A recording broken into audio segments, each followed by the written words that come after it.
देखो, सबसे पहले अपन जो ग्लोबीय स्थिति है यानी इसके बारे में पढ़ें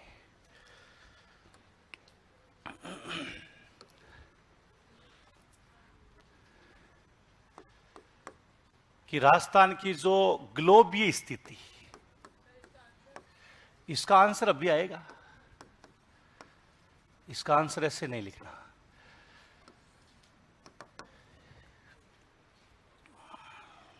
ग्लोबीय स्थिति है, सबसे पहले अपने को ग्लोबीय स्थिति का मतलब हमारा जो ग्लोब है,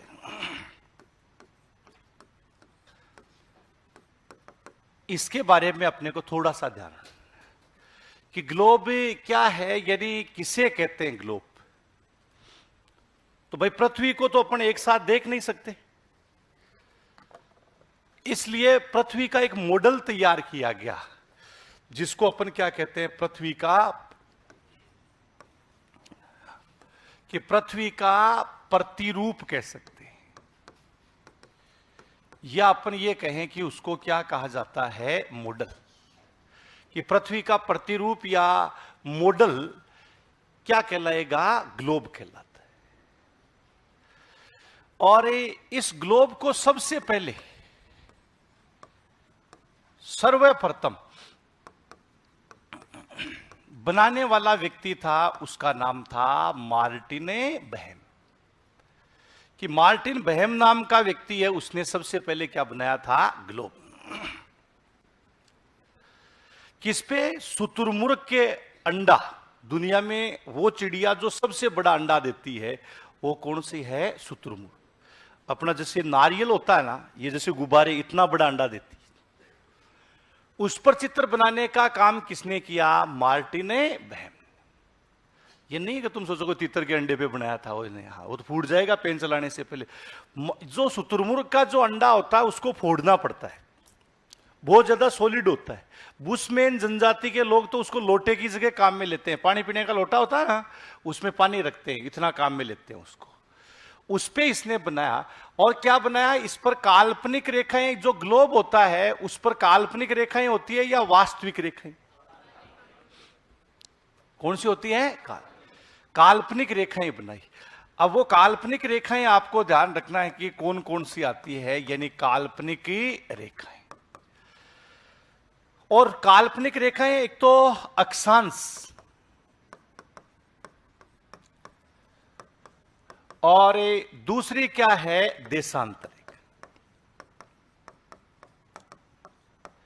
अक्षांश रेखाएं और कौन सी होगी, देशांतर। जैसे अपन ने ये ग्लोब है और इस पर ये एक दूसरे के पैरेलल बनाई, समानांतर है, इनको अपन कौन सी रेखाएं कहते हैं, अक्षांश रेखा। कि अक्षांश रेखाएं हैं, यानी इनके नाम से इनको जानना आता है। और दूसरा, उसी ग्लोब पर उत्तरी ध्रुव को दक्षिणी ध्रुव से मिलाते हुए जो काल्पनिक रेखाएं बनाई, उनको क्या बोलते हैं, देशांतर। हाँ, कि ग्लोब पर उत्तरी ध्रुव है, उसको दक्षिणी ध्रुव से मिलाते, जैसे ये उत्तरी ध्रुव और दक्षिणी ध्रुव को मिला। यहां पर जैसे अपन ने लिखा कि सबसे पहले ये अक्षांश है। बताओ, ये अक्षांश पृथ्वी को कितने भागों में विभाजित करते, कौन कौन सी दो दिशा बना रही, एक दिशा बना रही है या दो बना रही, कौन कौन सी, उत्तर और दक्षिण। ये भी कितनी दिशा बना रही है, उत्तर और दक्षिण। देशांतर भी बताइए कितनी दिशाएं बनाती, दो, कौन कौन सी, पूर्व और पश्चिम। इसका मतलब अक्षांश का काम है दो दिशाएं बनाना। दो अक्षांश कौन कौन सी दो दिशाएं बनाती है, उत्तर और दक्षिण। और देशांतर भी दो दिशाएं बनाती है, पूर्व और पश्चिम। जब अक्षांश और देशांतर रेखाओं का जो जाल होता है, अक्षांश देशांतर रेखाओं के जाल को क्या कह देते हैं, जाल को ग्रिड कहते हैं। अक्षांश और देशांतर रेखाओं के जाल को क्या कहा जाता है, ग्रिड। ये अब ग्रिड बन गया, जैसे ये अक्षांश रेखाएं, ये कौन सी रेखाएं हो जाएगी, देशांतर। तो अक्षांश और देशांतर रेखाओं का जो जाल है, यही उसको किस नाम से जाना आता है? ग्रिड के नाम से जाना। तो इसमें आपको डायरेक्शन का विशेष रूप से ध्यान रखना है कि कौन कौन सी जो दिशाएं हैं ये। अब बताओ, ये अक्षांश और देशांतर काल्पनिक है या वास्तविक है? इनकी कल्पना कहां पर की गई है? पृथ्वी की सतह पर की गई है या अंदर की गई? बोलो, सतह पर ही की गई है, अंदर थोड़ी की गई। ग्लोब के ऊपर जो दिखता है वो पृथ्वी की सतह। जैसे आप जोधपुर अपने गांव से चल करके आए, तो रास्ते में कहीं आपको कोई अक्षांश मिली, कोई देशांतर मिली? या रोडवेज वाले ने बीच में रोक दिया कि सब नीचे उतरो, कि क्योंकि अक्षांश आगे टूट जाएगी, है ना? हाँ, हाँ, आराम से ऐसे निकल रही। हाँ, है ऐसा हुआ कहीं? क्यों नहीं हुआ? थी नहीं ना। तो काल्पनिक है या वास्तविक है? काल्पनिक। वास्तविक नहीं है, इमेजरी लाइन जिनको अपन क्या बोलते हैं, काल्पनिक है।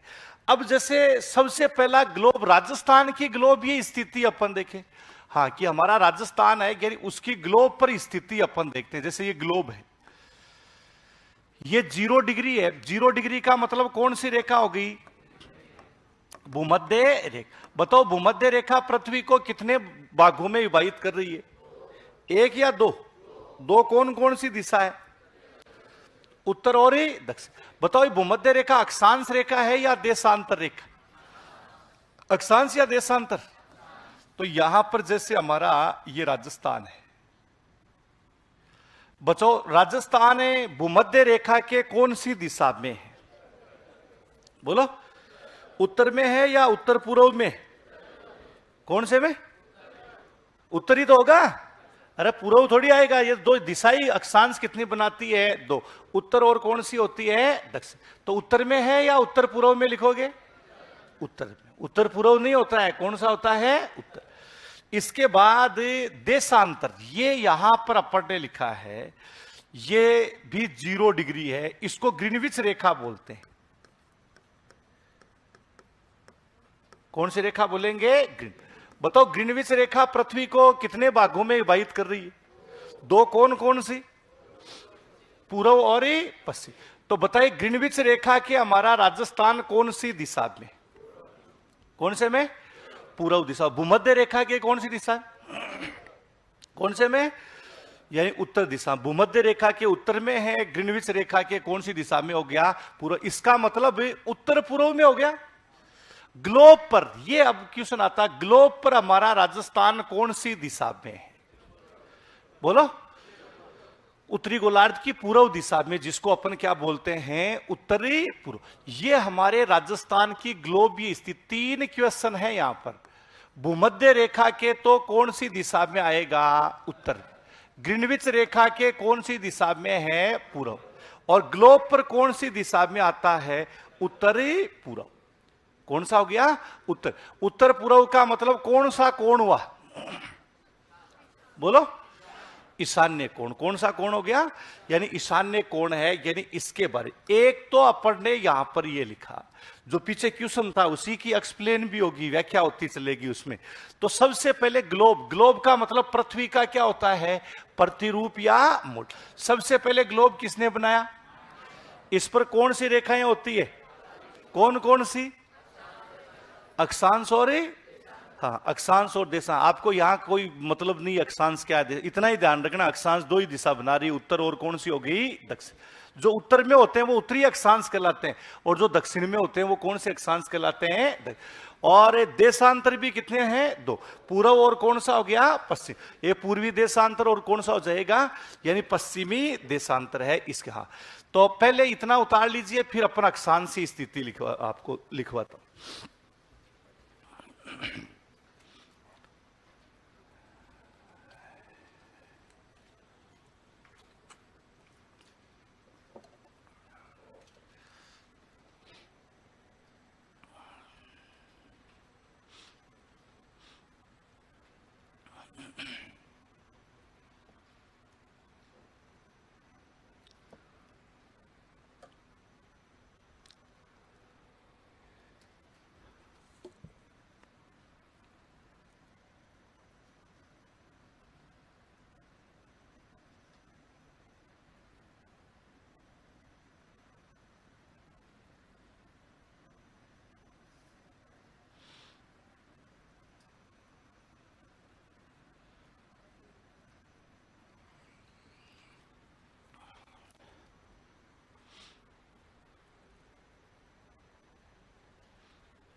लिख लिया?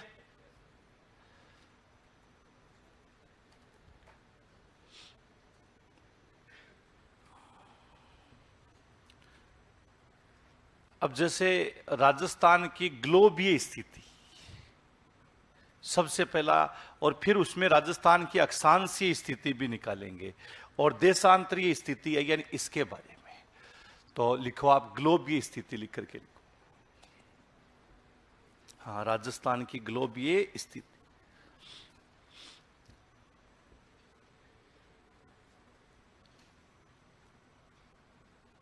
राजस्थान की ग्लोबीय, इसमें लिखो राजस्थान भूमध्य रेखा की, पॉइंट डालो ग्लोबीय स्थिति, और इसमें लिखो राजस्थान भूमध्य रेखा के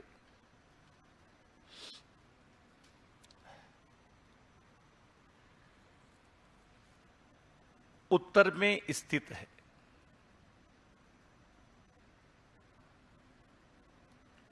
उत्तर में स्थित है। यह ग्रीनविच रेखा के भूमध्य रेखा के उत्तर में स्थित है। यह ग्रीनविच रेखा के पूर्व में स्थित है। ग्रीनविच रेखा के पूर्व में स्थित है। ग्लोब पर इसकी स्थिति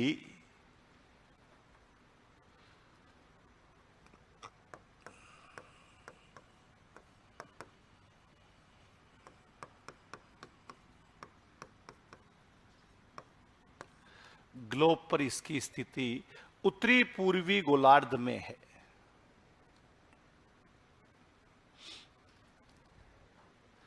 उत्तरी पूर्वी गोलार्ध में है। ग्लोब का मतलब विश्व ही है। हाँ, कि ग्लोब पर इसकी यह स्थिति कौन से गोलार्ध में होगी? उत्तरी पूर्वी गोलार्ध, मतलब उत्तर पूर्व जो दिशा आती है यानी इसमें इसकी स्थिति आती है उत्तरी पूर्वी गोलार्ध। अब जैसे वर्ड में अगर अपन देखें तो पहले ये बना लीजिए आप एक बार ना, ये ध्यान रखें।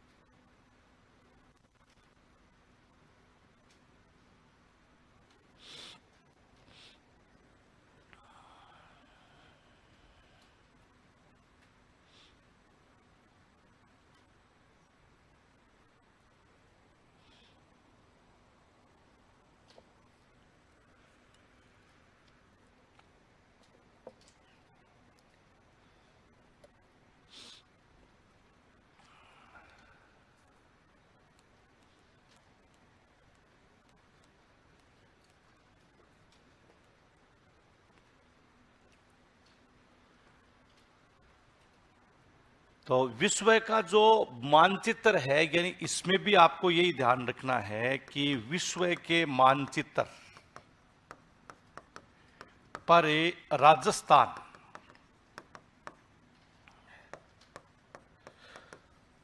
उत्तर पूर्व, मतलब कौन सा हो गया? ईशान, उत्तर पूर्व दिशा में स्थित है।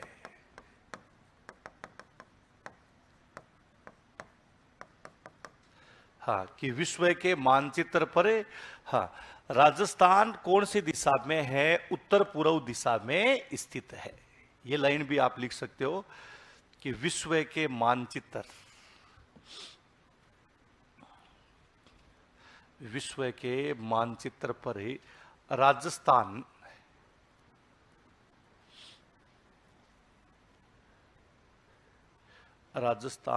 उत्तर पूर्व दिशा में,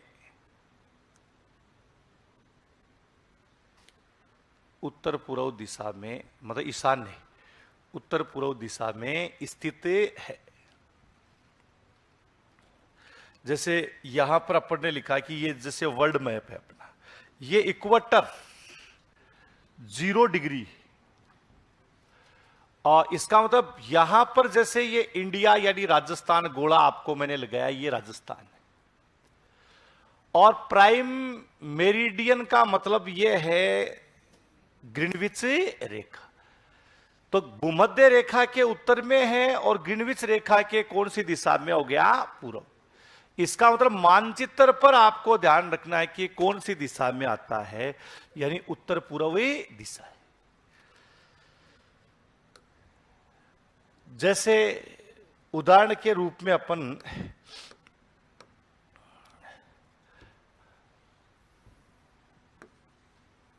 जैसे ये उत्तरी अमेरिका महाद्वीप है और फिर दक्षिणी अमेरिका का भाग है, ये ग्रीनलैंड है, यूरोप,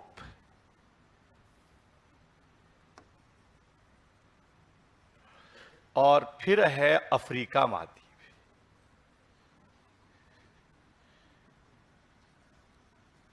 ये एशिया महाद्वीप आता है।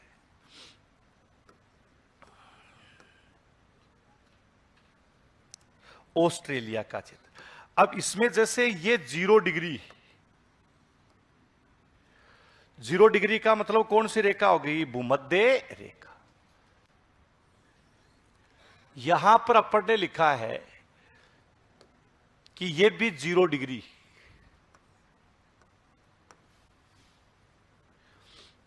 मतलब जो ग्रीनविच रेखा है इसमें, और यहां पर हमारा राजस्थान है।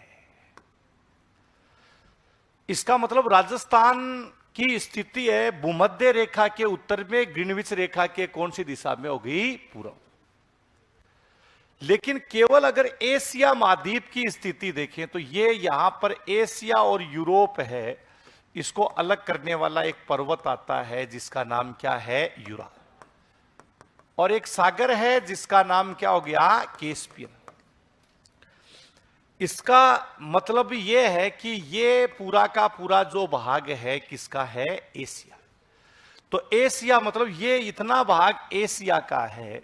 एशिया को 4 भागों में अपन विभाजित करते हैं। तो बताइए एशिया महाद्वीप के कौन सी दिशा में? एशिया के कौन सी दिशा में हो गया? दक्षिण पश्चिम। कि ये एशिया है, यानी इसके कौन सी दिशा में आता है? दक्षिण पश्चिम। और ग्लोब पर कौन सी दिशा में है? उत्तर पूर्व। विश्व के मानचित्र में ये क्या है? उत्तर पूर्व आता है इसी। हाँ, तो ये जैसे पूरा एशिया का भाग है, तो एशिया में अगर अपन देखते हैं तो ये कौन सी दिशा में आता है? दक्षिण पर। दक्षिण पश्चिम का मतलब कौन सा हो गया? नैऋत्य का जो भाग आता है ये अपन। तो अगला एक आप लाइन लिखिएगा, राजस्थान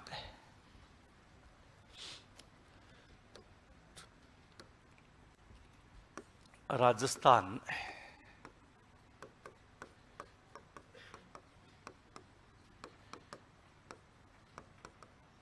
एशिया महाद्वीप के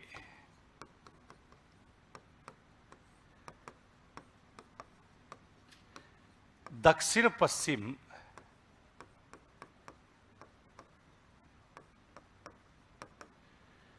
दक्षिण पश्चिम में स्थित है।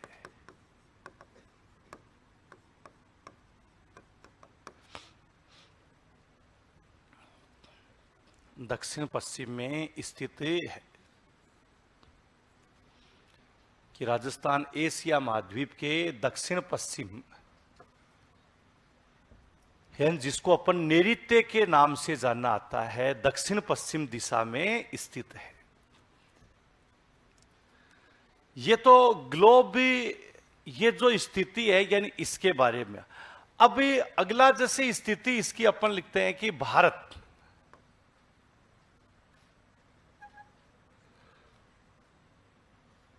भारत में इसकी जो स्थिति है,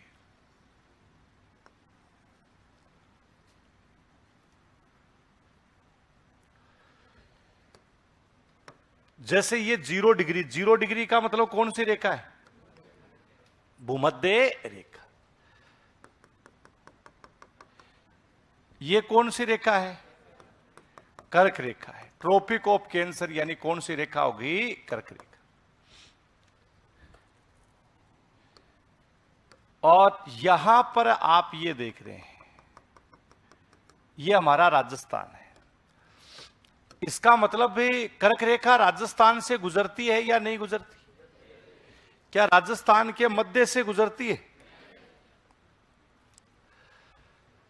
तो राजस्थान का अधिकांश भाग कर्क रेखा के कौन सी दिशा में? उत्तर में या उत्तर पश्चिम है? क्योंकि कर्क रेखा अक्षांश है या देशांतर है? कितनी दिशा बनाएगी? 2 बनाएगी। अब जैसे यहीं पर दिक्सूचक अपन यहां बनाते हैं, ये नॉर्थ है, ये साउथ है, ईस्ट है और ये वेस्ट है। ये उत्तर हो गया, ये दक्षिण है, ये पूर्व है, ये पश्चिम। हमारा राजस्थान भारत के कौन सी दिशा में आता है? बोलो। उत्तरी, न तो पूरा पश्चिम में न पूरा उत्तर में है। इसलिए यह हमारे भारत के मानचित्र पर आप देखेंगे तो कौन सी दिशा में होगा? उत्तरे पश्चिम। उत्तर पश्चिम का मतलब कौन सा हो गया? वायव्य कोण। कि वायव्य कोण है, यानी यहां पर इसकी भारत की जो स्थिति, भारत के मानचित्र में राजस्थान है, यानी इसकी स्थिति क्या आती है? उत्तरे पश्चिम। उत्तर पश्चिम का मतलब कौन सा हो गया? वायव्य कोण। वायव्य कोण है, यानी इसके नाम से इसको जानना। तो अगला एक आप लाइन लिखिए,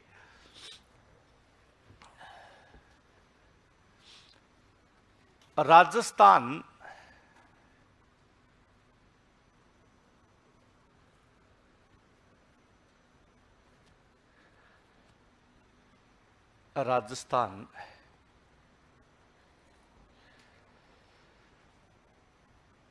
भारत के उत्तर पश्चिम दिशा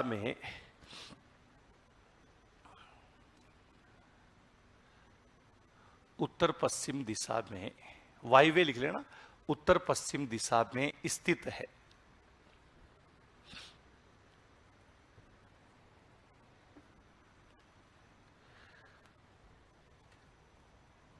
कौन सी दिशा में स्थित है? उत्तरी पश्चिम, यानी वायव्य कोण जिसको अपन लिखते हैं उसमें। अब जैसे हमारा राजस्थान है, इसका जैसे ये अपन देखते हैं, यानी आकार,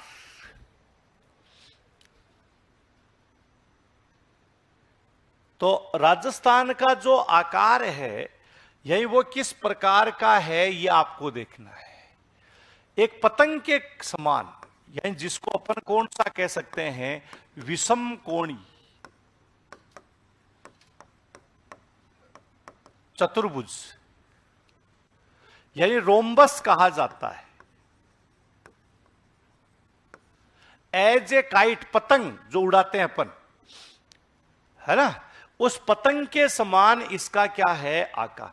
इसलिए इसको अपन क्या कह सकते हैं? पतंगाकार कह सकते हैं। ये इसका आकार है कि हमारे राजस्थान का जो आकार अगर देखा जाए कि इसका आकार किस प्रकार का है, तो इसका जो आकार आता है, यानी जो पतंग आता है, यानी इसी के समान इसका क्या है? यानी जो आकार अपन देख रहे हैं, एक काइट के समान अपन कह सकते हैं, रोम्बस अपन लिख सकते हैं। तो राजस्थान का आकार है वो विषम कोणीय चतुर्भुज।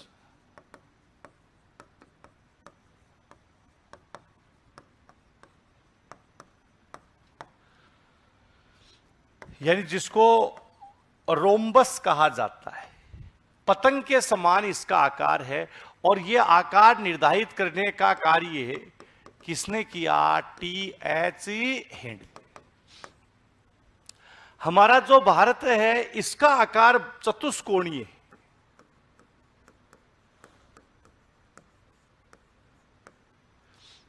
भारत का आकार किस प्रकार का है? यह चतुष्कोणीय इसका क्या आता है? आकार। क्या राजस्थान के समान है? बोलो। राजस्थान के समान, यानी भारत का मानचित्र सबसे पहले बनाने का काम एन विले ने किया था। कि सबसे पहले मानचित्र किसने बनाया? किसका मानचित्र? भारत। कि भारत का मानचित्र सर्वप्रथम एन विले है, यानी इसके द्वारा बनाया गया। और हालांकि भारत को विश्व के मानचित्र में सबसे पहले दर्शाने का काम टोलेमी ने किया था। कि भारत विश्व में ही स्थित है वो। लेकिन भारत का जो चतुष्कोणीय जो मानचित्र बनाया वो किसने किया? हमारे राजस्थान का मानचित्र किसने बनाया और किसके समान बताया? विषम कोणीय चतुर, एज ए काइट कह सकते हैं, जिसको अपन पतंग के समान लिख सकते हैं, यानी वो किसके समान है? पतंग के समान। तो ये भारत के उत्तर पश्चिम यानी कौन सा हो गया? वायव्य कोण आता है, यानी इसमें इसको अपन शामिल करते हैं ना।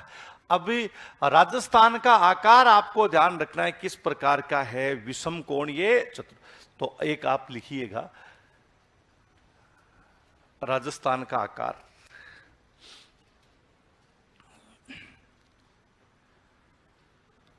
देखो राजस्थान का आकार है,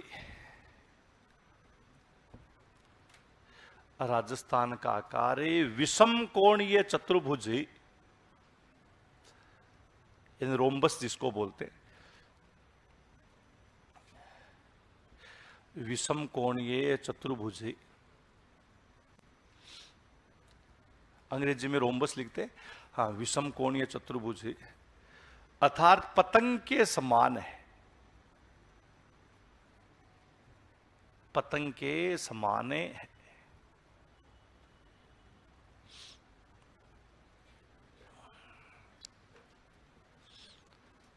यह आकार टी एच हेडले ने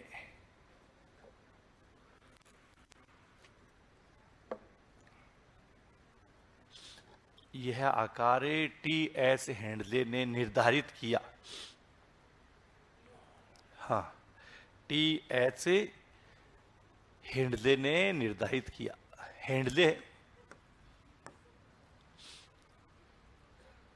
कि टी एच हेडले के द्वारा क्या है, ये निर्धारित किया गया। ठीक है ना। अब हमारा जो नोट लगा करके ये लिखिएगा आप, भारत का आकार, जिसे ध्यान रहे गलत नहीं हो। हाँ, अगला आप लिखिएगा भारत का आकार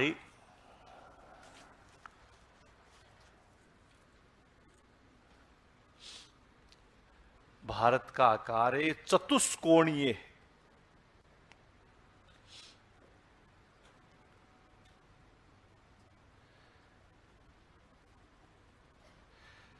भारत का आकार चतुष्कोणीय।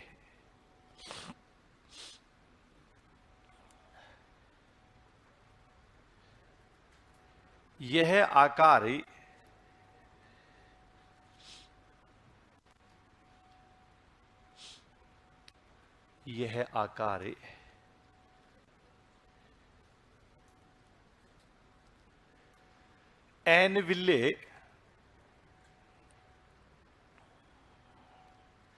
एनविले ने निर्धारित किया।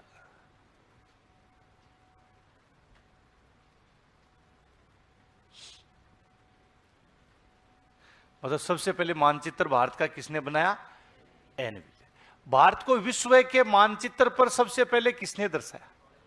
तो लिखो भारत को विश्व के मानचित्र, भारत को विश्व के मानचित्र पर सबसे पहले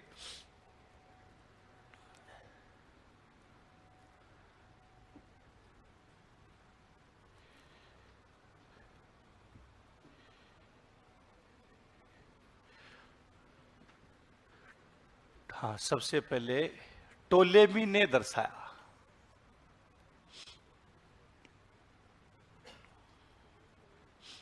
कि सबसे पहले दर्शाने वाला व्यक्ति कौन था? टोलेमी।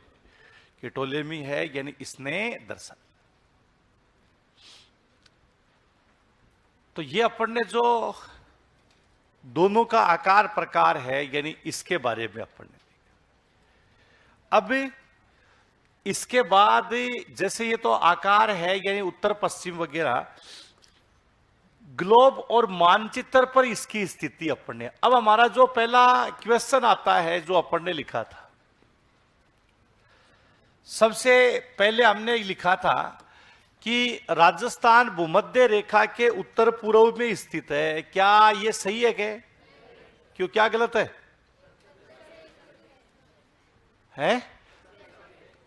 ये गलत हो गया। भाई भूमध्य रेखा तो एक ही दिशा, दो ही दिशा बनाती है, चार थोड़ी बनाती है, उत्तर और दक्षिण, इसलिए ये गलत है। इसका अधिकांश भाग कर्क रेखा के उत्तर में, सही है गलत है? अधिकांश क्या पूरा भाग है? अधिकांश है। राज्य का आकार चतुष्कोणीय, किस प्रकार का है? विषम कोणीय चतुर्भुज। इसका मतलब यह भी क्या है? गलत। यह अंतरराष्ट्रीय सीमा के पश्चिम में स्थित है। क्यों? अंतरराष्ट्रीय सीमा के कौन सी दिशा में है? पूर्व। इसके पश्चिम में क्या है? अंतरराष्ट्रीय सीमा। हाँ, कि इसके पश्चिम में अंतरराष्ट्रीय सीमा आती है, इसका मतलब यह भी क्या हो गया? यह अंतरराष्ट्रीय सीमा के पूर्व में। तो बताइए कौन सा आंसर सही होगा? कौन सा होगा? बी। ऐसे ध्यान रखना है, सी नहीं करना है, क्या करना है? बी। तो ये तो केवल अपन ने जो ग्लोबीय स्थिति है, डायरेक्शन है, दिशा है, यानी इसके अकॉर्डिंग अपन ने। अब ग्लोबीय स्थिति में सबसे पहले हमारे राजस्थान की आएगी अक्षांशीय स्थिति। पहला बिंदु कौन सा होगा? अक्षांश।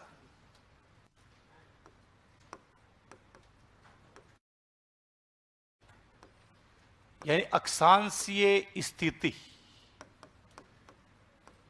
एवं विस्तार।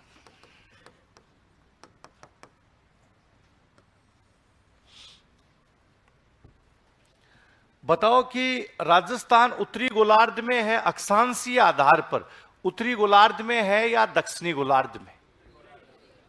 कौन से में? उत्तरी गोलार्ध। तो ये उत्तरी अक्षांशों में आएगा या दक्षिणी अक्षांशों में आएगा या दोनों में आएगा? बोलो। केवल उत्तरी गोलार्ध में केवल कौन से अक्षांश होते हैं? उत्तरी अक्षांश।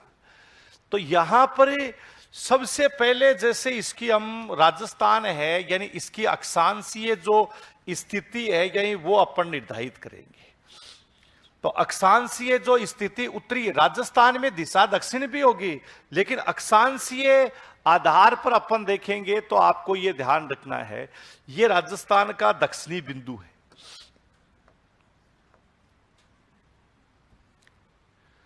यह राजस्थान का कौन सा बिंदु हो गया? उत्तरी बिंदु। यहां पर आप देखिएगा तो कितना डिग्री आएगा? 23 डिग्री 3 मिनट। उत्तरी अक्षांश या दक्षिणी अक्षांश? बोलो। उत्तरी अक्षांश, क्योंकि उत्तरी गोलार्ध में है ना, तो ये उत्तरी अक्षांश। और यहां पर कितना डिग्री हो जाएगा?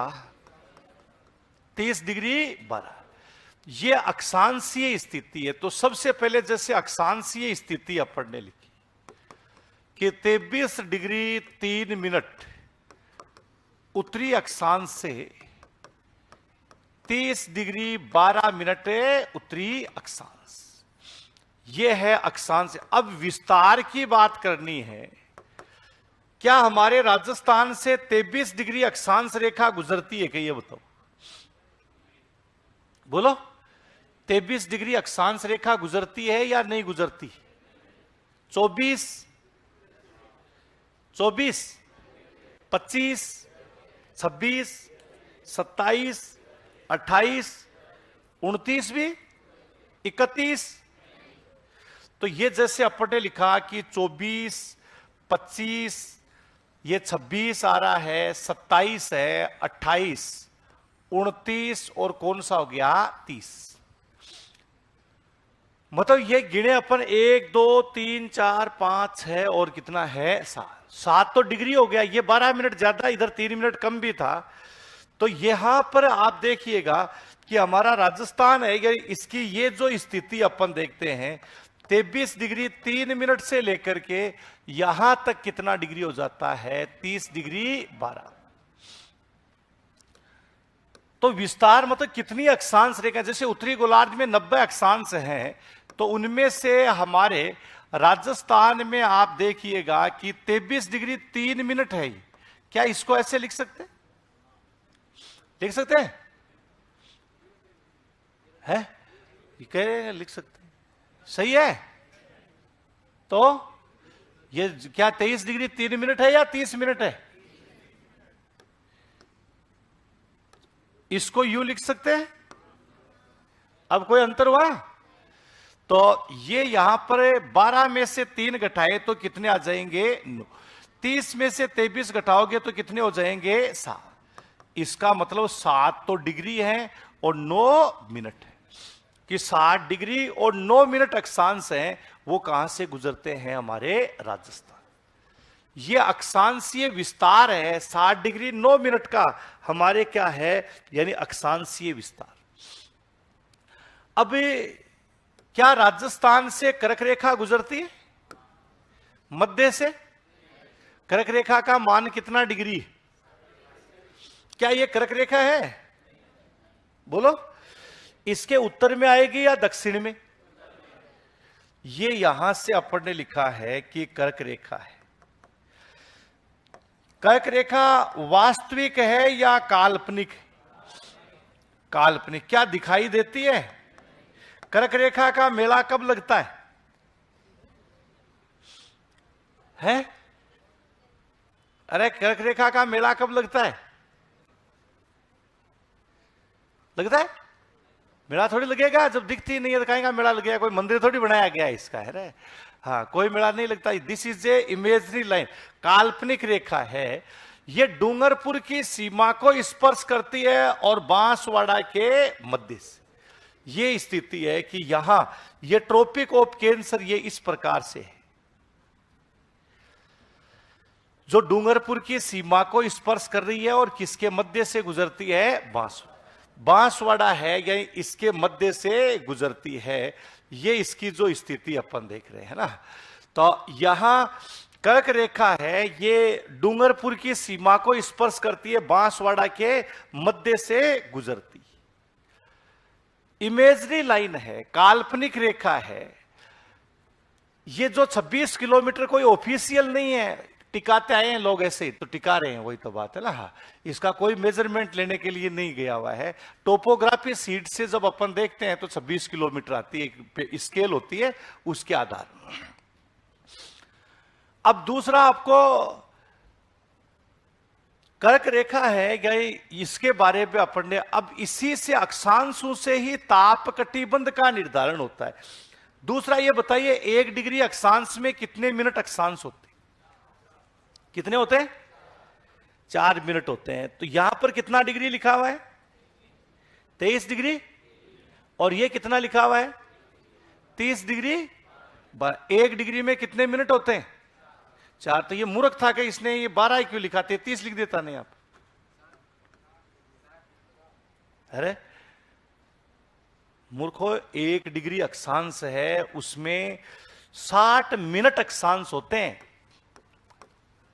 1 डिग्री अक्षांश में कितने मिनट अक्षांश होते हैं? 60 मिनट अक्षांश होते हैं। 4 नहीं होते हैं। कितने होते हैं? 7। जैसे स्केल अपन देखते हैं तो उस स्केल में आपके ऐसे लिखा, ऐसे चांदा भी आता है जिसको चंदा बोल देते हो तुम, 0, 1, 2, 3, ये सेंटीमीटर लिखा हुआ होता है। कईयों के पास होगी तुम्हारे में से स्केल भी। और फिर उसमें आप देखते हैं ऐसे लाइनें खींची हुई होती। इसका मतलब है कि 1 सेंटीमीटर, 10 लाइनें होती है, गिन के देख लेना सेंटीमीटर। और 1 सेंटीमीटर में कितने मिलीमीटर होते हैं? 10 मिली। 1 सेंटीमीटर में कितने मिलीमीटर होते हैं? 10, जिसको mm भी लिख देते हैं। कई बार जैसे घर पे काम चलता है, पाइप वगैरह मंगानी होती है तो कहते हैं 2 mm की लेके आना। अनपढ़ आदमी भी mm बोलते हैं, है ना। 3 mm की लेके आना, तो वो मोटाई है, मतलब ये लाइन है, यानी इसकी क्या है? मोटा। ऐसे ही जैसे चांदा है, ये जैसे अपन देखते हैं कि छोटी क्लासों में पढ़ा करते थे तो पहले गणित का, ज्योमेट्री का अपन काम करते थे, इस तरह का एक चांदा भी आता था। उसमें यहां 0, यहां पर 90 और यहां कितना लिखा हुआ होता था? 100। फिर ये कोणात्मक डिस्टेंस और बनी हुई होती थी। इनके बीच में ऐसे लाइनें, मतलब आपको कहने का मतलब मेरा यह है कि जैसे ये मान लिया कि ये 0 डिग्री का है और ये 1 डिग्री है, तो यहां से यहां तक इसके 60 टुकड़े होंगे। कितने टुकड़े हो जाएंगे? 60। और वो 60 टुकड़े ही क्या कहलाते हैं? 60 मिनट। तो बताइए 1 डिग्री अक्षांश में कितने मिनट अक्षांश होते हैं? 60। ऐसे ही 1 मिनट अक्षांश में 60 सेकंड अक्षांश होते हैं, 4 नहीं होते हैं। 1 डिग्री अक्षांश में कितने मिनट अक्षांश होते हैं? तो बताइए आधा डिग्री अक्षांश में कितने होंगे? कितने होंगे? 30 मिनट अक्षांश होते हैं। आधा डिग्री में कितने होते हैं? यानी 30 मिनट अक्षांश। 1 डिग्री में कितने होते हैं? आधा डिग्री में कितने हो गए? 30 मिनट। अब जैसे कर्क रेखा है, ट्रॉपिक ऑफ कैंसर, कर्क रेखा का मान कितना डिग्री लिखा अपन ने? 23.5। कर्क रेखा राज्य के दक्षिणी भाग से गुजरती है। कर्क रेखा राज्य के कौन से भाग से गुजरती है? जैसे क्वेश्चन अपन ने लिख दिया कि कर्क रेखा राज्य के दक्षिणी भाग से गुजरती है, निम्न में से। अब तुम सोचते हो कि ये पूछेगा कर्क रेखा कौन से जिले से गुजरती है, वो तो अब नहीं पूछेंगे, वो जब तुम्हारे पापा जी कंपटीशन की तैयारी करते थे ना उस समय पूछा करते। हाँ, मजाक नहीं है। तुम में से कईयों के पापा हैं जो 2010 के बाद में भी जॉब लगे, कोई मास्टर बने होंगे, याद करो, बने ना। तो वो हो सकता है उस समय भी हम पढ़ाया करते थे, तो उस समय बताया करते थे। अब वो बातें हो गई बहुत पुरानी, तो अब नई नई चीजें आपको याद करनी पड़ेगी। और इसमें अपन ने लिखा कि यहां पर हमने नंबर 1 लिख दिया 23.5 डिग्री। भाई दक्षिण से गुजरती है ना, तो ये अपन, और 0 डिग्री अक्षांश लिख दी।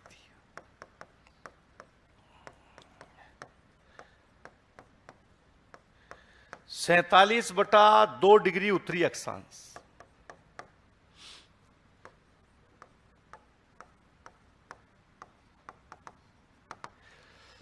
ये अपन ने लिखा है। तो इस नियम के अकॉर्डिंग अपन देखेंगे कि कर्क रेखा है, इसको कई सारे तरीकों से लिखा आता है। एक तरीका, यहां पर सबसे पहला अपन ने लिखा कर्क रेखा का मान कितना डिग्री है? 23.5 डिग्री। उत्तरी अक्षांश या दक्षिणी अक्षांश? सही है। इसी कर्क रेखा को आपको डिग्री, ये तो भिन्न में लिखा हुआ है, डिग्री और मिनट में लिखना है। बताओ डिग्री और मिनट में लिखेंगे कैसे होगा? है 23 डिग्री 3 मिनट, ऐसे लिख दो, ये अब चल जाएगा। ये उत्तरी अक्षांश। इसके बाद में इसी कर्क रेखा को पॉइंट में लिखना है, दशमलव पद्धति में, पॉइंट में। बताइए कितना लिखे? 23.3 या 23.5? 23.5। ये भी कर्क रेखा ही। इसके बाद में इसी को, ये मिश्र भिन्न था, इसको सरल भिन्न में लिखते हैं। 23 दूना कितने होते हैं? 46 रे कितना हो गया? 47/2 डिग्री। ये सभी मान कौन सी रेखा के हैं? कर्क रेखा। कर्क रेखा को 4 तरीके से, मतलब 4 क्वेश्चन अकेले कर्क रेखा, मतलब केवल कर्क रेखा के 6 क्वेश्चन बन सकते हैं। 4 तरीका ये लिखने का, फिर कहां से गुजरती है, कौन से भाग से। अब बताइएगा, जो हमने ये क्वेश्चन लिखा है कर्क रेखा राज्य के दक्षिणी भाग से गुजरती है, निम्न में से है, बताइए कौन सा है? दक्षिण से गुजरती है 23.5, दक्षिण ये लिख दो, ये वाला 0, तो ये वाला ऐसे लिख सकते हैं। हाँ, ये तो आएगा तब लिख सकते हैं, नहीं तो कहेंगे ऐसे तो कभी आज तक आ ही नहीं गए, है ना। तो सी आंसर हो जाएगा। क्या इसको लिख सकते हैं क्या? क्यों? ये तो एक ही तो है, देखो ये 3 मिनट है। हाँ, 0 इधर लगा दो चाहे इधर लगा दो, फर्क पड़ता है? हाँ, बहुत ज्यादा पड़ जाता है ना। तो ये तो अपन ने कर्क रेखा है, यह इसके तरीके लिखे कि कितना। अब अक्षांश से, ये तो स्थिति के साथ में अक्षांशों से ताप कटिबंध का निर्धारण किया जाता है। किसका निर्धारण किया जाता है?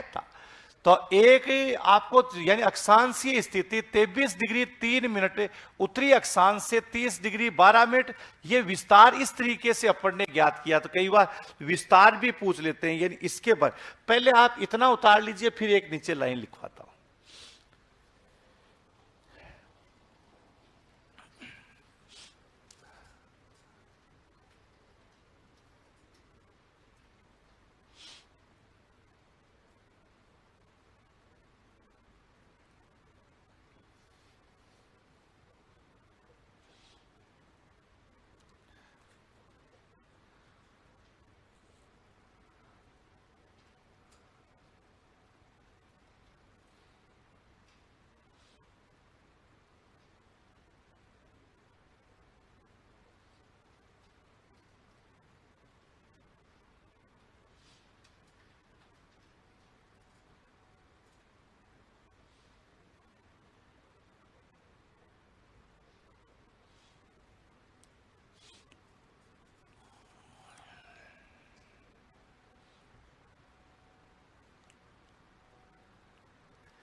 लेट हो रहा है।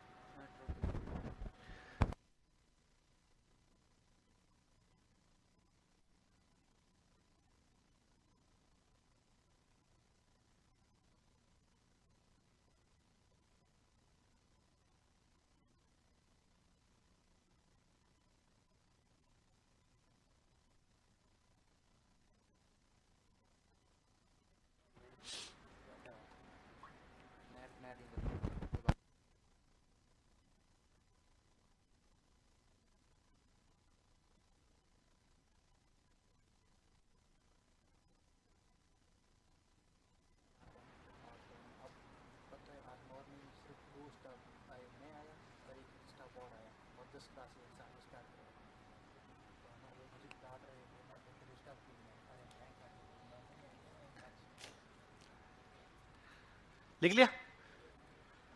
ये बना लिया? ये तो बनाना ही है। तो ऐसे लिखा हो तो किताब में मिल जाएगा तुम्हें, है? और गाइड खरीद लो, फिर क्यों पैसे लगा रहे हो? अरे ये थोड़ी है को मैं कोई अलग से बता रहा हूं, वही तो चीजें हैं।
जैसे ये 23.5 डिग्री अपन ने लिखा, इसके बाद जैसे ये 24 डिग्री आ गया,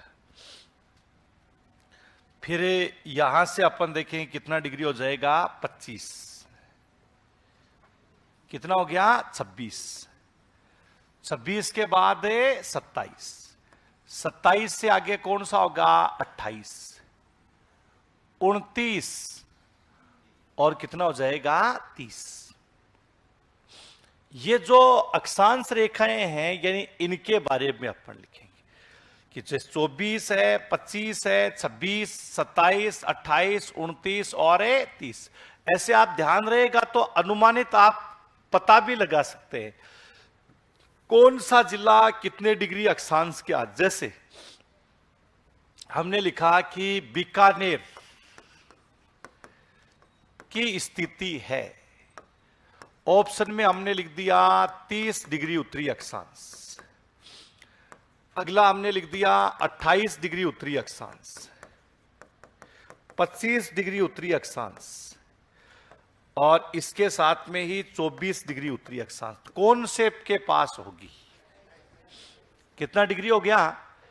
28 डिग्री। ऐसे अनुमानित आपको यह ध्यान रखना है कि इसके पास में आता है, तो फट से अपने कितना डिग्री हो जाएगा? 28 डिग्री है, यानी इसके पास में आता है। अब अगला जैसे अपन ने कि ये अक्ष डूंगरपुर की सीमा को स्पर्श करती है, किसके मध्य से गुजरती है? तो एक लाइन लिखो, कर्क रेखा,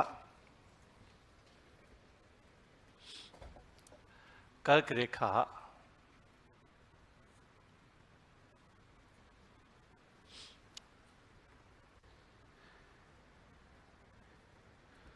डूंगरपुर की, कर्क रेखा डूंगरपुर की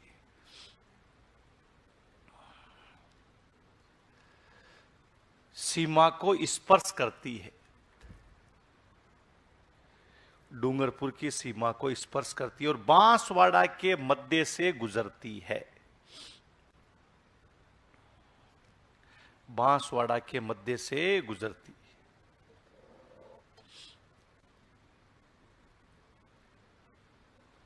बताओ 1 डिग्री अक्षांश में कितने मिनट अक्षांश? 4। 4 कितने दिन? तो 2-4 दिन ही रहेंगे, 60 बाद में वापस 4 ही होंगे। अरे हैं? तो 1 डिग्री अक्षांश में कितने मिनट अक्षांश हुए? आधा डिग्री अक्षांश में 30। तो ये ध्यान रखना है विषय। इसी कर्क रेखा को देखिए, इतने तरीके से अपन लिख सकते हैं, तो ये नोट कर लो आप।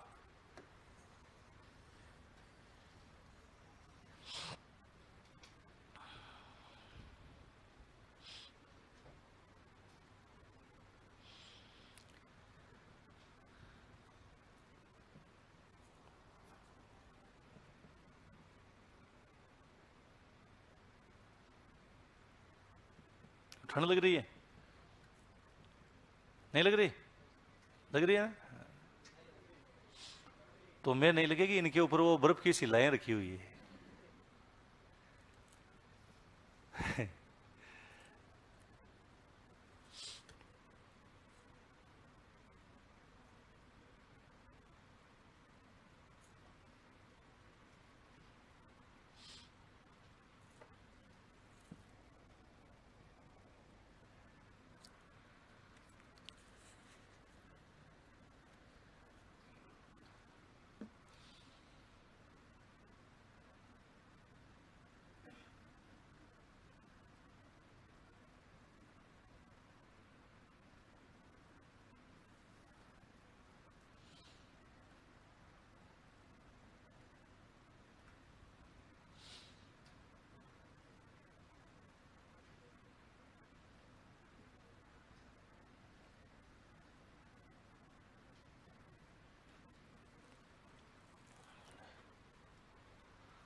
लिख लिया?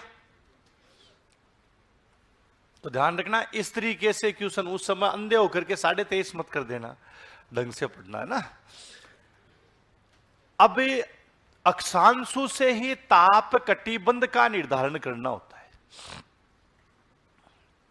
अक्षांशों से किसका निर्धारण करते हैं? ताप कटिबंध। हमारी पृथ्वी को 3 ताप कटिबंधों में विभाजित किया गया, जिसको टेम्परेचर जोन के नाम से जानना आता है कि कितने ताप कटिबंध होते हैं? 3। और 3 ताप कटिबंध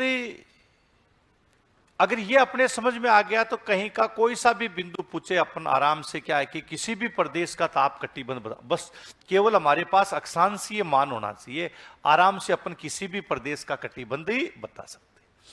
कैसे? तो यहां पर इसी से संबंधित अपन लिखें। देखो कि हमारा जो ग्लोब है, जैसे ये ग्लोब, यहां पर हमने लिखा कि 0 डिग्री है। 0 डिग्री का मतलब भूमध्य रेखा। ये 23.5 उत्तर, ट्रॉपिक ऑफ कैंसर यानी कर्क रेखा है, और ये 23.5 डिग्री दक्षिणी अक्षांश यानी ट्रॉपिक ऑफ कैप्रिकॉर्न, यानी कौन सी रेखा होगी? मकर रेखा। यहां पर सदैव ही तापमान अधिक रहता है, इसलिए इसको हम कौन सा कटिबंध कहते हैं? उष्ण, कि उष्ण कटिबंध है, यानी इसके नाम से इसको जानना आता है। बताओ, उष्ण कटिबंध का विस्तार एक गोलार्ध में है या दोनों गोलार्धों? कितने से कितने डिग्री के बीच में? 23.5 के बजाय ऐसे बोल सकते हो आप, 0 से 23.5, नहीं तो यह बोलना पड़ेगा 23.5 उत्तर और 23.5 दक्षिण। तो इसके आगे अपन ने कुछ नहीं लिखा, तो 0 से 23.5 के बीच में कौन सा कटिबंध आता है? मूषण नहीं, हाँ, उष्ण कटिबंध। हमेशा तापमान क्या रहता है? अधिक रहता है। सूर्य की किरणें इसमें क्या रहती है? सीधी रहती है। अतः यहां तापमान अधिक होता है, इसको हम कौन सा कटिबंध कहते हैं? उष्ण कटिबंध। इसी प्रकार से यहां पर हमने लिखा है ये 66.5 डिग्री। इधर भी अपन ने लिखा कि कितना डिग्री हो गया? 66.5 डिग्री। यहां वर्ष में एक बार सर्दी और एक बार गर्मी दोनों ही स्थिति रहती है, अतः शीत और उष्ण दोनों होगा, तो उसको कौन सा कटिबंध कहा जाता है? शीतोष्ण। बताइए, शीतोष्ण कटिबंध का विस्तार एक गोलार्ध में है या दोनों गोलार्धों में है? कितने से कितने डिग्री के बीच में? 23.5 से 66। ये कौन सा कटिबंध हो गया? शीतोष्ण। इसके बाद अगला जो हम लिख रहे हैं, ये 90 डिग्री, 90 डिग्री उत्तरी ध्रुव आता है, और 90 डिग्री ही कौन सा हो गया? दक्षिणी ध्रुव। यहां सदैव बर्फ जमी रहती है, इसको हम कौन सा कटिबंध कहते हैं? शीत कटिबंध। ये शीत कटिबंध अपन ने लिखी। बताइए, शीत कटिबंध है, यानी इसका विस्तार एक गोलार्ध में है या दोनों गोलार्धों में? कितने से कितने डिग्री के बीच में? 66.5 से 90 डिग्री है, यानी इसके बीच में आता है। तो 3 ताप कटिबंध हो गए। 0 से 23.5 का मतलब कौन सा कटिबंध है? उष्ण कटिबंध। कौन सा कटिबंध हो गया? यानी उष्ण कटिबंध। एक गोलार्ध में या दोनों गोलार्धों में? जिसको अंग्रेजी में टोरिड जोन के नाम से जानना। 23.5 से 66.5 कौन सा होता है? शीतोष्ण। कौन सा कटिबंध हो गया सर? जिसको टेम्परेट जोन के नाम से जानना आता है। और 66.5 से 90 है, यानी शीत कटिबंध, जिसको हम फ्रीज्ड जोन है, यानी इसके नाम से जानते हैं। अब हमारे राजस्थान का ताप कटिबंध इस अक्षांशीय आधार पर ही हम करेंगे, तो पहले इसको सीखने के लिए हम भारत का ताप कटिबंध निर्धारित करेंगे कि भारत है, यानी इसका ताप कटिबंध है ये जैसे हमने लिखा है 0 डिग्री। 0 डिग्री का मतलब कौन सी रेखा है? भूमध्य रेखा। भारत के मध्य से कौन सी रेखा गुजरती है? कर्क रेखा है। ये कर्क रेखा भारत को कितने भागों में विभाजित करती है? 2। ये तो नॉर्थ इंडिया, यानी कौन सा हो गया? उत्तरी भारत। और दूसरा साउथ इंडिया, यानी कौन सा है? दक्षिणी भारत। ये 2 भाग है, एक उत्तरी भारत हो गया और एक कौन सा है? दक्षिणी।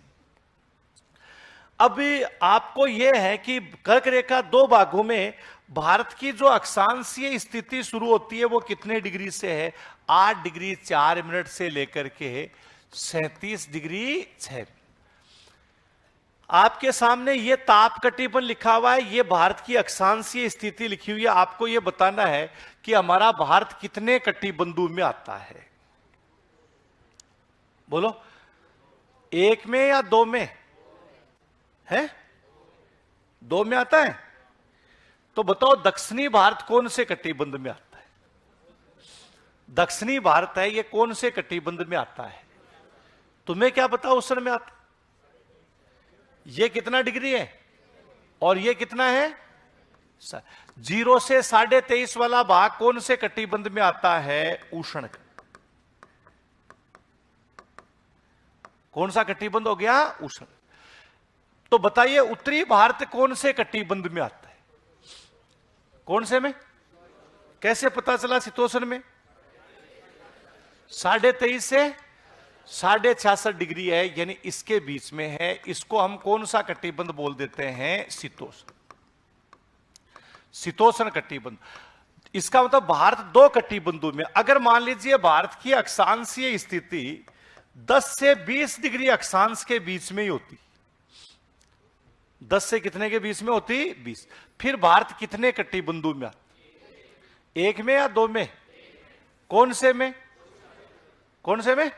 उस मान लीजिए भारत की अक्षांशीय स्थिति 30 से 60 के बीच होती, तो कितने कटिबंधों में आता? एक में या दो में? कौन से में आता? कौन से में? शीतोष्ण कटिबंध है इसमें। तो इसका मतलब वर्तमान में इस अक्षांशीय स्थिति की वजह से हमारा भारत कितने कटिबंधों में आ रहा है? दो। जैसे यहां पर यह राजस्थान है, कौन सा राज्य हो गया? राजस्थान। राजस्थान बताइए कितने कटिबंधों में आता है? एक में या दो में? अधिकांश राजस्थान कौन से में?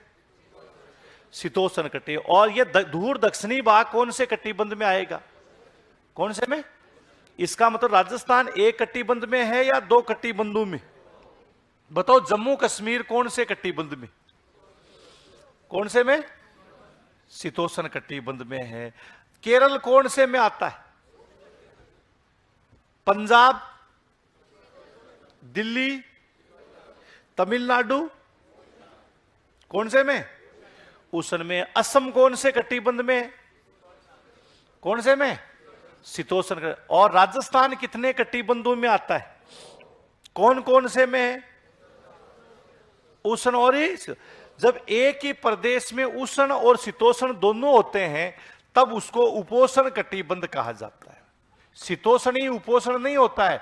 यानी जो अपन लिखे एक ही प्रदेश में दो कटिबंध होते हैं उसको हम कौन सा कटिबंध कहते हैं? उपोष्ण। क्या पंजाब को आप उपोष्ण कटिबंध में लिख सकते हैं? संपूर्ण राजस्थान बताइए कौन से कटिबंध में आए? कौन से में?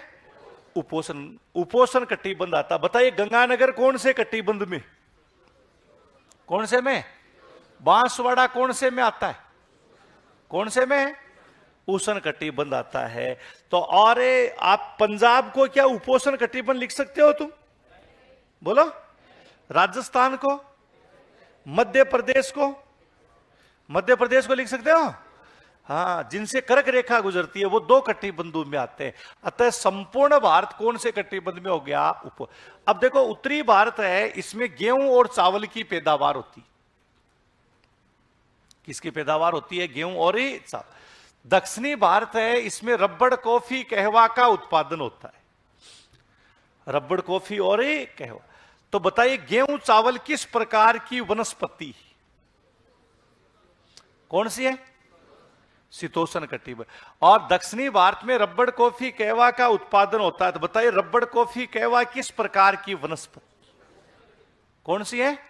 उष्ण कटिबंध। तो हमारे राजस्थान में बताइए शीतोष्ण कटिबंधीय वनस्पति है या नहीं है? है या नहीं? गेहूं बोया जाता है, तो गेहूं किस प्रकार की पैदावार है?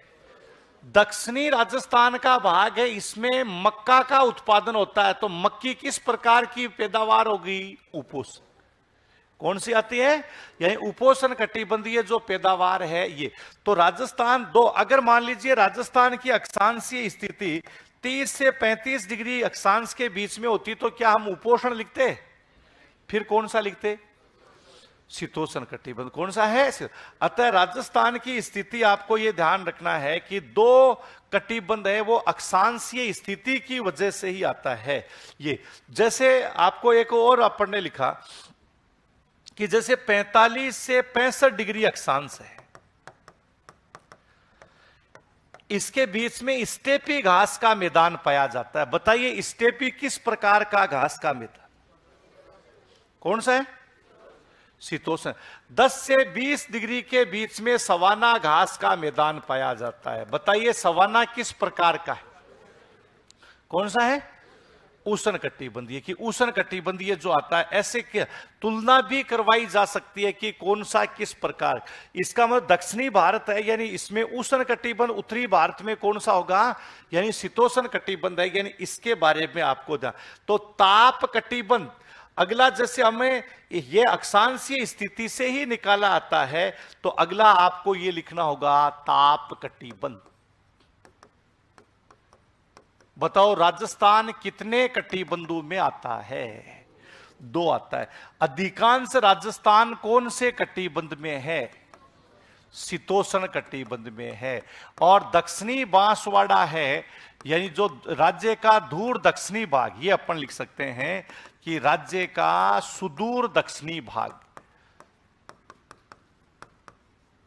सुदूर दक्षिणी भाग है, यानी वो कौन से कटिबंध में आता है? उष्ण कटिबंध। अतः संपूर्ण राजस्थान के लिए हम कौन सा कटिबंध लिख सकते हैं? उपोष्ण। तो अगला पॉइंट लिखिए आप, ताप कटिबंध। तापे कटिबंध।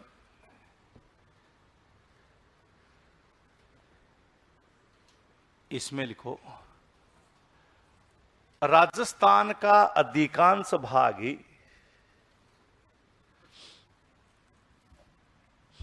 राजस्थान का अधिकांश भाग ही शीतोष्ण कटिबंध में है।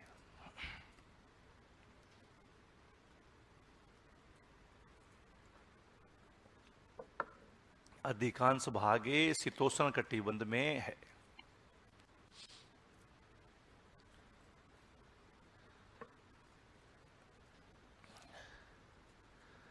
राज्य का सुदूर दक्षिणी भाग ही, राज्य का सुदूर दक्षिणी भाग ही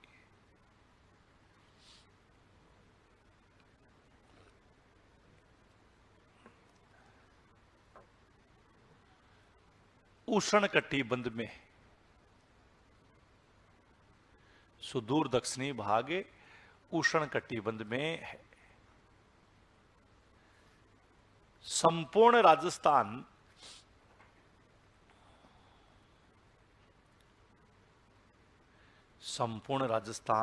उपोष्ण कटिबंध में आता है।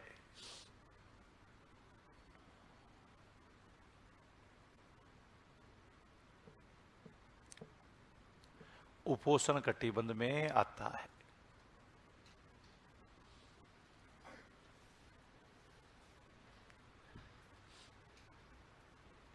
कौन से कटिबंध में आता है? उपोष्ण। तो उपोष्ण तो ये 3 ताप कटिबंध हो गए। तो ये आपको ध्यान रखना कि अब बताओ किसी भी देश का आपको मान दिया जाए, क्या उसका कटिबंध बता सकते हो? बता सकते हो या नहीं? कोई भी जो देश आता है, यानी उसका आराम से आप कटिबंध, वहां कौन सी फसलें होगी, किस प्रकार का होगा, तो ये ताप कटिबंध ये उतार लीजिए।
लिख लिया?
डन। तो ये ताप कटिबंध। अब ये जैसे आपको मैंने बताया कि भूमध्य रेखा पर सूर्य की किरणें क्या होती है? सीधी होती है। और भूमध्य रेखा से जैसे जैसे ध्रुवों की ओर जाएंगे सूर्य की किरणें क्या होती जाएगी? तिरछी। पर यानी बढ़ते हुए अक्षांशों के साथ सूर्य की किरणों का भी तिरछापन बढ़ता है। तो यहां पर यही सूर्य की किरणें हैं, यानी इनके बारे में अपन देखेंगे।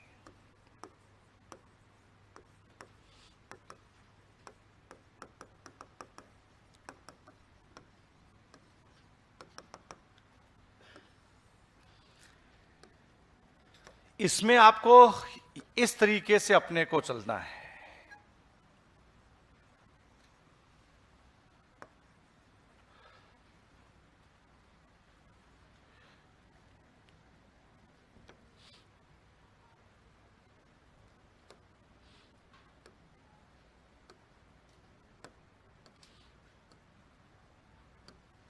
ये 0 डिग्री, 0 डिग्री का मतलब कौन सी रेखा है? भूमध्य रेखा।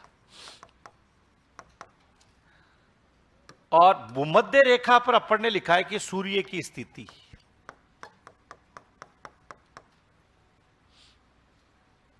कौन सी रेखा पर है? मान लिया कि ये जैसे भूमध्य रेखा है और यहां पर सूर्य है, तो यहां पर सूर्य की किरणें सीधी होगी या तिरछी होगी? सूर्य की किरणें क्या होगी? फिर ये उत्तरी गोलार्ध और ये दक्षिणी गोलार्ध, जैसे जैसे यहां से दूर जाएंगे सूर्य की किरणें सीधी होगी या तिरछी होगी? सूर्य की किरणें क्या होती जाएगी? तिरछी। तो इसका मतलब जब सूर्य भूमध्य रेखा पर होगा उस समय भारत पर सूर्य की किरणें सीधी होगी या तिरछी होगी? ये बताइए। सभी जगह तिरछापन समान होगा या असमान? बोलो। असमान। जैसे कन्याकुमारी है और दूसरा अपन ने लिखा है कि जम्मू कश्मीर, ये जम्मू कश्मीर ये तमिलनाडु है। बताइए दोनों जगह सूर्य की किरणें सीधी है या तिरछी? दोनों जगह तिरछापन समान या असमान? ज्यादा तिरछापन कहां पर होगा? बोलो। कम तिरछापन कहां पर होगा? कहां पर है? तमिलनाडु है, यानी वहां पर क्या होगा? यानी कम तिरछापन होगा। हाँ, तो अब यही स्थिति ये तब होगी जब सूर्य कौन सी रेखा पर होगा? भूमध्य। यही स्थिति सूर्य भूमध्य रेखा पर ही है। और यहां पर अपन ने लिखा है कि हमारा राजस्थान है। राजस्थान का उत्तरी जिला आता है, वो कौन सा हो गया? गंगानगर। और दक्षिणी जिला आता है, यानी वो कौन सा आता है? बांसवाड़ा। और सूर्य कौन सी रेखा पर है? भूमध्य रेखा। यह स्थिति होती है 21 मार्च और 23 सितंबर, वर्ष में 2 बार होती है। अब बताइए जब सूर्य भूमध्य रेखा पर होगा तो दोनों जगह सूर्य की किरणें सीधी होगी या तिरछी होगी? तिरछापन समान या असमान? बोलो। समान या असमान? ज्यादा तिरछापन कहां पर होगा? बोलो। गंगानगर है, यानी यहां पर अधिकतम तिरछापन। और बांसवाड़ा में क्या होगा? न्यूनतम तिरछापन। यह कब होगा? जब सूर्य कौन सी रेखा पर होगा? यानी भूमध्य रेखा है इस पर होगा, तब ही है। क्या पूरे वर्ष सूर्य भूमध्य रेखा पर रहता है? ये जैसे ही आप देखेंगे कि 21 जून आता है, तब सूर्य की स्थिति कौन सी रेखा पर होती है? कर्क रेखा। तो बताइए, जब सूर्य कर्क रेखा पर होगा उस समय बताइए बांसवाड़ा में सूर्य की किरणें सीधी होगी या तिरछी होगी? और गंगानगर में क्या होगी? तिरछी। ये कितने तारीख को होती है? 21 जून। कितने जून को? यानी 21 जून है। और 21 जून को यानी सबसे बड़ा दिन क्या पूरी पृथ्वी का होता है या उत्तरी गोलार्ध का ही? कौन से गोलार्ध का? उत्तरी गोलार्ध का सबसे बड़ा यानी दिन होता है। और इस समय क्या है कि यानी सबसे छोटी क्या हो जाती है? रात। तो ये आपको विशेष रूप से ध्यान रखना, सूर्य की किरणों, इसका मतलब नियम बन गया। जैसे आपको क्वेश्चन आ गया कि जब भी भूमध्य, हाँ ये आपको लिख दिया आता है कि गंगानगर में सूर्य की किरणों का अधिकतम तिरछापन है, बांसवाड़ा में सूर्य की किरणों का न्यूनतम तिरछापन है। बताइए ये स्थिति होगी जब सूर्य कर्क रेखा पर, जब सूर्य मकर रेखा पर। बोलो कौन सी स्थिति में हो? है दोनों जगह तिरछापन कर्क रेखा पर होगी तब तो भूमध्य रेखा पर। और दूसरा अपन ने कर्क रेखा पर है, जब सूर्य होता है तो उस समय बांसवाड़ा में सूर्य की किरणें सीधी होती है या तिरछी होती? तो इसका मतलब बढ़ते हुए अक्षांशों के साथ सूर्य की किरणों का तिरछापन बढ़ता है या घटता है? बढ़ता है। और घटते हुए अक्षांशों के साथ सूर्य की किरणों का तिरछापन बढ़ेगा या घटेगा?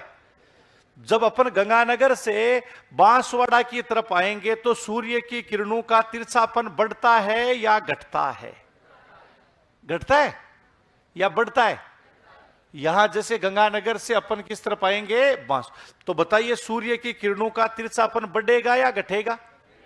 है घटेगा। और दक्षिण से उत्तर की तरफ जाएंगे तो बढ़ेगा। प्रत्येक अक्षांश पर सूर्य की किरणों का तिरछापन क्या होता है? बढ़ता है। तो अगला आप लिखो सूर्य किरणों की स्थिति में।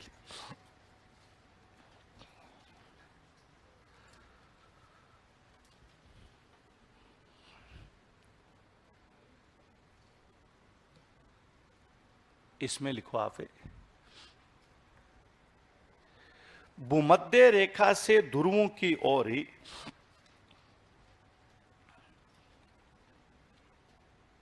भूमध्य रेखा से ध्रुवों की ओर ही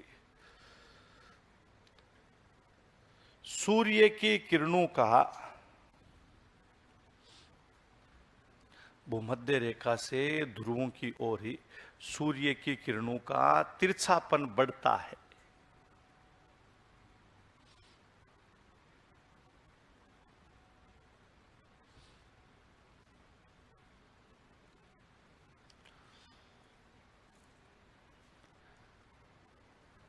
ऑनलाइन वालों की आज क्या बरसात की वजह से तुम्हारी अटक अटक के आ रही होगी क्लास। बीच में बादल आ जाता है ना, ऑन एयर। हाँ ये होता है ना, बीच में कोई बादल आ गया। अच्छा भाई बरकट, तो आपको मैंने बताया कि हाँ भूमध्य रेखा से ध्रुवों की ओर सूर्य की किरणों का तिरछापन क्या होता है? बढ़ता है। अब आपको ध्यान रखना है कि 21 मार्च और 23 सितंबर को सूर्य कौन सी रेखा पर होता है? भूमध्य। तो लिखो 21 मार्च और 23 सितंबर को, 21 मार्च है और 23 सितंबर को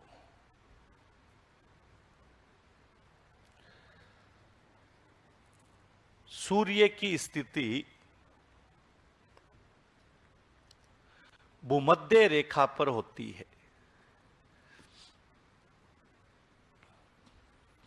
भूमध्य रेखा पर होती है।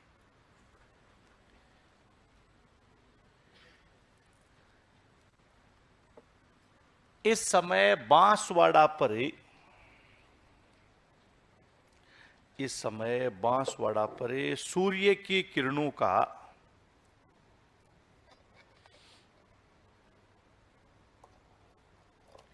बांसवाड़ा पर सूर्य की किरणों का न्यूनतम तिरछापन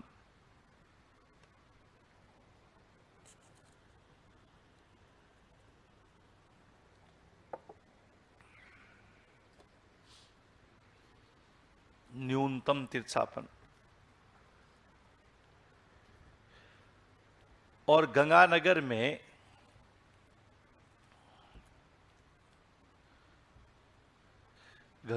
में सूर्य की किरणों का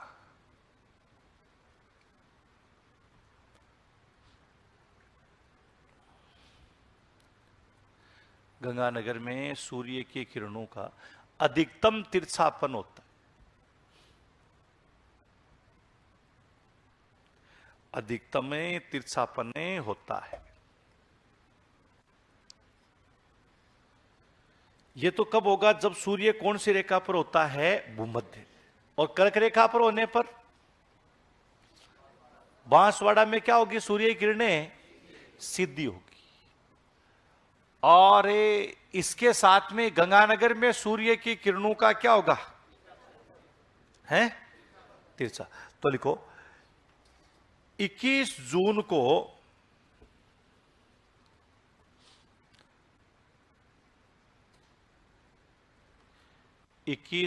को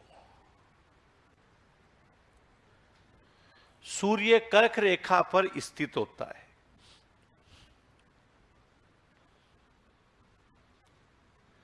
कर्क रेखा पर स्थित होता है।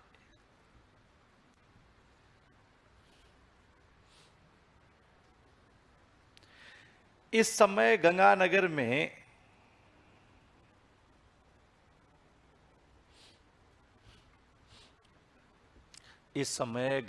में सूर्य की किरणों का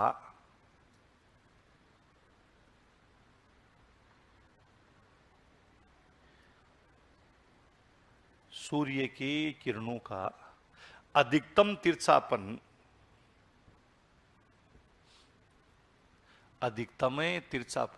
और बांसवाड़ा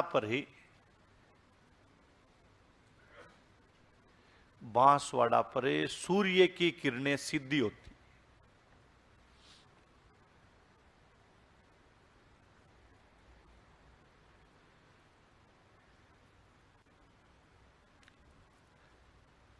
इक्कीस जून उत्तरी गोलार्ध का 21 जून उत्तरी गोलार्ध का सबसे बड़ा दिन होता है।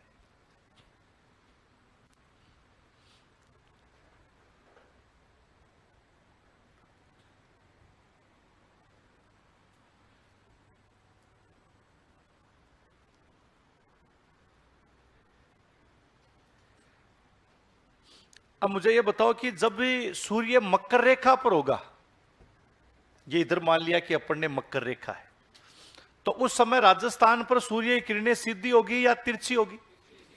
तिरछापन समान या असमान? उस समय भी अधिकतम तिरछापन कहां पर रहेगा? और बांसवाड़ा में क्या होगा? यह स्थिति कब होती है? 22 दिसंबर। कितने दिसंबर को होती है? यानी 22 दिसंबर है, यानी इसमें है। तो इसका आपको ध्यान रखना है। तो एक आप लिखिए 22 दिसंबर को सूर्य 22 दिसंबर को सूर्य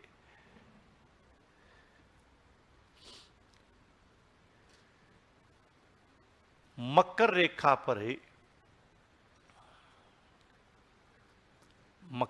पर होता है। इस समय उत्तरी गोलार्ध में सूर्य की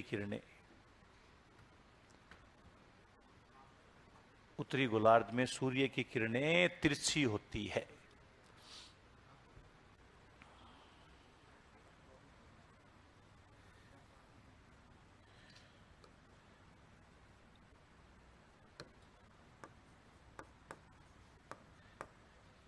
इक्कीस जून को योग दिवस भी मनाते हैं। हाँ, स्कूल में जाएंगे तो ध्यान रखना पड़ेगा, नौकरी लगने। तो ये भी बनाना है तुम्हें। हाँ, कि सर मैप बनाने का कोई तरीका तो कल बताएंगे। आराम तुमसे बनता है वैसा बना लो, कोई एग्जाम में तुम्हें नहीं बनाना है, समझने के लिए बनाना होता है ना। तो आराम से बना सकते हो तुम। ये बनाना है। हाँ, जिससे ध्यान रहे कहां कहां तिरछापन है, यानी वो समान। इससे संबंधित मैं कल 2 क्वेश्चन भी पूछूंगा।